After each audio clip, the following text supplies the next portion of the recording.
started with fire in the sky. On April 15, 2023, the streets of Khartoum shook under gunfire and shelling.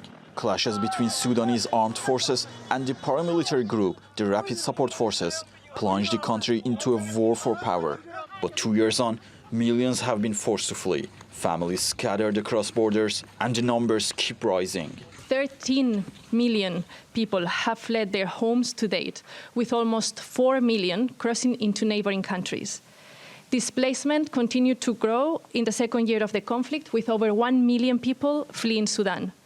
New arrivals report witnessing mass killings, as well as experiencing systematic sexual violence and other human rights violations.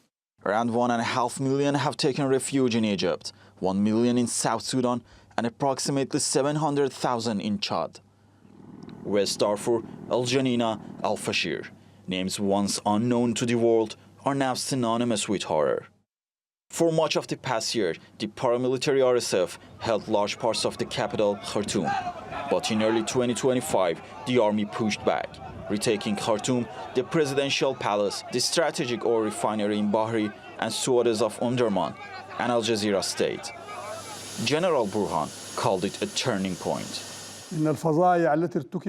The atrocities committed against our people and the bitterness that these criminals have inflicted on people, their images, sounds, and renewed wounds give us no option in settling with these criminals and their supporters. I say to them in the voice of the displaced and exiled people whose money has been plundered, the besieged people, the bereaved mothers, the orphaned children, and the martyrs, that we will not forgive and we will not compromise.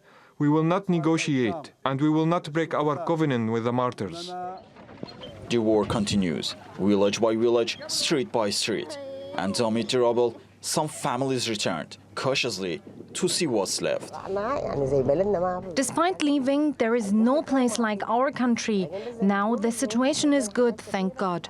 We see electricity in the streets, things are open. Hopefully everyone will return. This war made people realize what their country is. But recovery is fragile, power is still unreliable, and many fear the calm won't last. What comes next for Sudan is still uncertain. But for those returning, hope is still alive. Yusuf Sosar, TRT World.